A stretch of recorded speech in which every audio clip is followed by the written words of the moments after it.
গত ১১ মে চিকিৎসার জন্য ভারতে যান ঝিনাইদহ ৪ আসনের সংসদ সদস্য আনোয়ারুল আজিম। ১৬ মে তার সঙ্গে শেষ কথা হয় পরিবারের সদস্যদের। এরপর থেকেই নিখোঁজ তিনি। অনেক চেষ্টা করেও তার সঙ্গে আর যোগাযোগ করা সম্ভব হয়নি। ভারতীয় গণমাধ্যমের তথ্য মতে চিকিৎসার জন্য কলকাতায় গিয়ে গোপাল বিশ্বাস নামে দীর্ঘদিনের পরিচিত এক বন্ধুর বাড়িতে ওঠেন আনোয়ারুল আজিম। ১৩ মে দুপুরে ডাক্তার দেখানোর উদ্দেশ্যে বাড়ি থেকে বেরিয়ে যান। সন্ধ্যায় ফেরার কথা থাকলেও তার আর খোঁজ মেলেনি।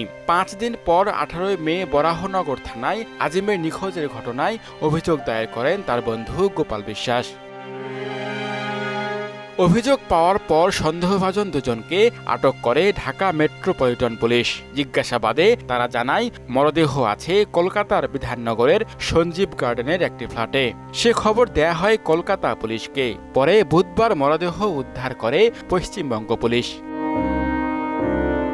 এমপি আজিমের মৃত্যুর খবরে শোকে স্তব্ধ হয়ে যায় তার সংসদীয় আসন। বন্ধু, স্বজন ও দীর্ঘদিনের রাজনৈতিক সহকর্মীরা ছুটে আসেন বাড়িতে। আমরা ঝিনাইদহ কালীগঞ্জবাসী এমন একটি এমপিকে হারাইছি যে এমপি আসলে সর্বদা সব কাজে নিয়োজিত। তার কোনো দিন ছিল না, রাত ছিল না। প্রতিটা জায়গায় তার অবদান ছিল, তার অভাব কোনোদিন পূরণ হবে না। কালীগঞ্জবাসী সবচেয়ে বড় মূল্যবান সম্পদ হারালেন।